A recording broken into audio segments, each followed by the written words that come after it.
Hey, I got a secret. We totally debunked the myth that injuries and speed training are synonymous. Check this out. So whether you're hitting golf balls or speed training, here's the 3 reasons golfers used to get hurt. The first reason being technique being used when you're swinging. The second, force on your body. And the third, volume or workload management. Now we're going to dive into each one of these 3 and how we have solved for that problem so we don't have to worry about it anymore. So the first piece here is technique. Now all the products that existed before Speedtoad had a super rigid shaft, stiff as concrete. What that does is the shaft is not loading in your swing. All of the speed is dependent on how long can you hold that lag with your wrists and your forearms.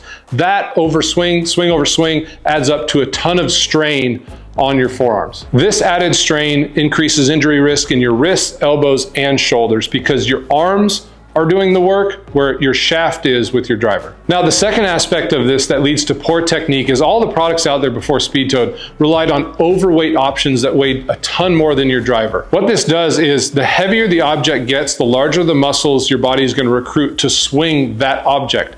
And we all know what a big muscle swing looks like on the golf course over the top. When you speed train with heavy objects, you're going to be rewarded for an over-the-top move, and that's not what we want to impart in our golf swing. Now, the second reason speed training and injury risk has been synonymous is due to force.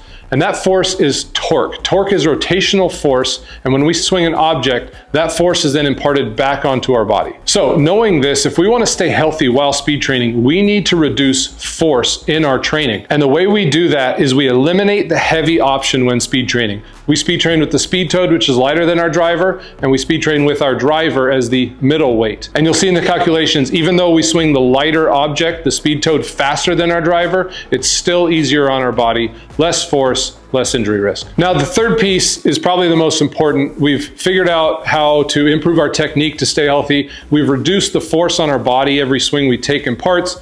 But thirdly, if we don't manage our workload, if we don't manage our volume, our injury risk will still be too high. Now, workload management isn't just a speed training thing. It's golfing on the range, it's playing how many rounds of golf per week. You have to manage your workload to make sure you don't get injured. Here's an example. If I gave you a baseball bat and told you to swing it as hard as you can one time, you don't even have to hit a baseball, swing it as hard as you can one time, you're probably gonna be fine. I know I can swing a baseball bat one time as hard as I can, not gonna get hurt. But if we swung that baseball bat as hard as we could 5,000 times back to back to back in the same day, there's a good chance we're both going to get hurt and we're both going to need to take time off. So you might be wondering, how did we create the Speedtoad training app to be a lot safer and less injury risk than the competitors?